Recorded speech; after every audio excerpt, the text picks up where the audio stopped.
So the GT40 is unusual in that most race cars are not really suitable for using on the road. So if you look at it, it's sort of, from the 1960s, that was more common, that racing cars were often developments of road cars, whereas these days they're so specialised and so high-tech and bespoke that you couldn't possibly drive a modern Formula One car on the road. But back in the 1960s, they were high-performance versions of road cars, and so it does a combination of track work and driving on the road. More track probably because it is quite hot, as on a hot day like today we've had. No, it isn't particularly comfortable. It's not a relaxing thing to drive, but it is fun. But yeah, I think probably my big obsession is Le Mans. So I've been going there since 1986.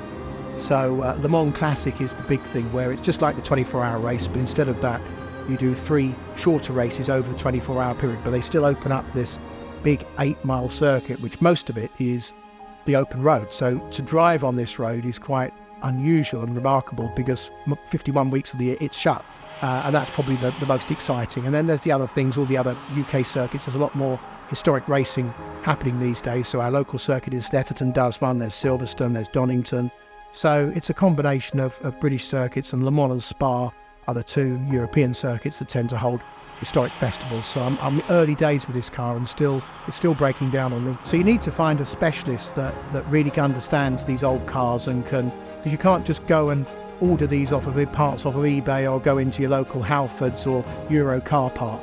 So this is really where Jordan came into play. There's a company called Steve Cato Restorations that do mechanical work. They can fix engines and they can do various, but I needed some parts made. And so I was Googling for these sort of fabricated stainless steel parts, and Jordan Fitness came up. I thought, that's a bit strange. I thought they made gym equipment. So, but nonetheless, and they said, yeah, we have a fabrication business. What is it that you need? So over the years now, I think a couple of years, they've bespoke made some parts in high quality stainless steel. So I give them a rough idea, I'll give them the old broken part, and they will fabricate it for me. So they've made parts for my carburettor mountings.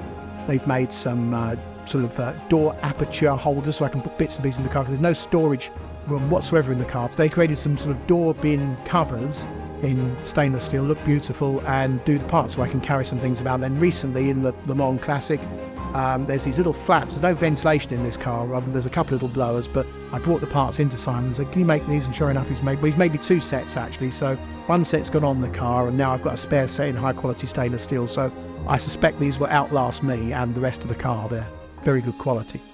So I think that's best summed up. I once saw an advert about 10 or 15 years ago for a Patek Philippe mechanical watch. It's like a very high-end watch, so it's quite expensive and you keep them for a long time. And it was best summed up by saying you never really own a Patek Philippe watch. You're just a custodian of it for the next generation. And I feel like that with the car, that yeah, I own it theoretically, and it's my name on the paperwork, but I'm just looking after it for a period of time until I pass it on to the next generation.